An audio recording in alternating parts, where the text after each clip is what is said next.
আজকে আমরা তৃতীয় শ্রেণীর বাংলাদেশ ও বিশ্ব পরিচয় বইয়ের তৃতীয় অধ্যায়ের ২৫ ও ২৬ পৃষ্ঠার সমাধান করব। ২. শহীদ দিবস ও আন্তর্জাতিক মাতৃভাষা দিবস। উপরের ছবিগুলো পর্যবেক্ষণ করি ও নিচের ছকে লিখি। ছবিগুলো কিসের? শহীদ দিবস ও আন্তর্জাতিক মাতৃভাষা দিবস পালনের। অনুষ্ঠানগুলো কখন হয়? প্রতি বছর ২১শে ফেব্রুয়ারি।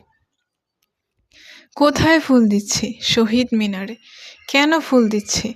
ভাষা শহীদদের প্রতি শ্রদ্ধা জানাতে।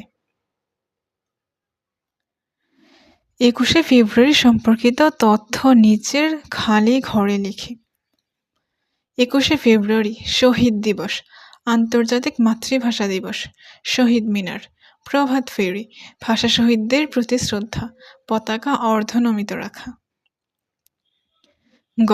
শহীদ দিবস ও আন্তর্জাতিক মাতৃভাষা দিবসের গুরুত্ব সম্পর্কে ৩টি বাক্য তৈরি করি। ১. শহীদ দিবস আমাদের ভাষা শহীদদের প্রতি শ্রদ্ধা করতে শেখায়। ২. এই দিবস পৃথিবীর সকল মানুষের মাতৃভাষার মর্যাদা বৃদ্ধি করেছে। ৩. এই দিবস পৃথিবীর সকল ভাষার প্রতি আমাদের শ্রদ্ধা করতে শেখায়।